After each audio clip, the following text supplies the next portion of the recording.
If your death has been decreed at a time, you will not die elsewhere. That is the reality of matters.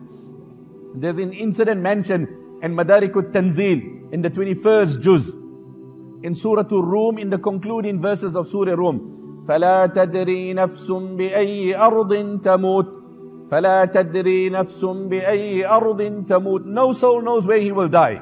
There's an incident mentioned, and there's a kitab that I have read, Al-Anbiya wa Malakul Maut, the angel of death and the interaction with the galaxy of prophets. So the different prophets had met with the angel of death and they had dialogues.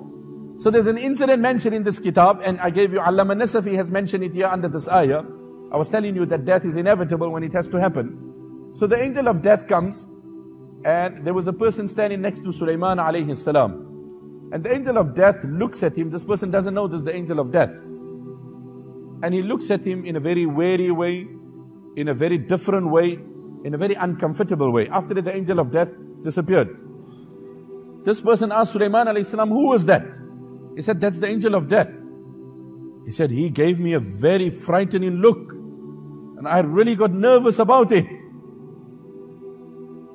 So please order the wind to take me to some very remote location. Now we know the wind would blow for Suleman alayhi salam. وَلِسُلَيْمَانَ الرِّيحَ غُدُوُّهَا شَهْرٌ وَرَوَاحُهَا شَهْرٌ وَأَسَلْنَا لَهُ عَيْنَ الْقِطْرِ. And the Quran said, the journey of 2 months in one day.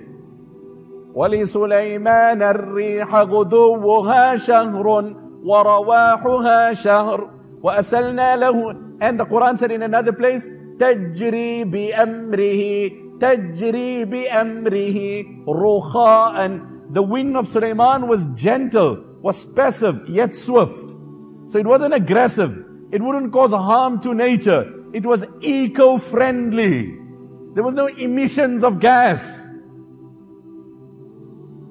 تَجْرِي بِأَمْرِهِ رُخَاءً حَيْثُ أَصَابَ. So Suleiman alayhi salam instructs the wind to take him to a very remote place. Subsequently thereafter, the angel of death comes back to Suleiman alayhi salam, and he asked Suleiman alayhi salam, where's the brother that was here? He said, to be honest, he felt so threatened and intimidated by your look, he asked me to relocate him with the wind, which I did because of the miracle that Allah has given to me. So the angel of death sighed with relief.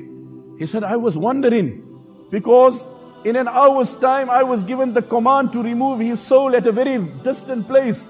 I was wondering, what was he doing here? I said, what is this man doing here? Allah has told me to remove his soul at a very, very distant location. And I'm like, this man is sitting here, and in an hour's time, he needs to be dying on that other island. وَمَنْ كُتِبَتْ مَنِيَّتُهُ بِأَرْضٍ فَلَيْسَ يَمُوتُ فِي أَرْضٍ سِوَاهَا. Whoever's death has been decreed at a location will not die elsewhere. That is reality. We need to know that. That is our aqeedah, that is our belief. We ask Allah to give us a death on Imaan. We ask Allah to give us a death in a manner that we are obeying the commandments of Allah and living the life of Muhammad sallallahu alaihi wasallam.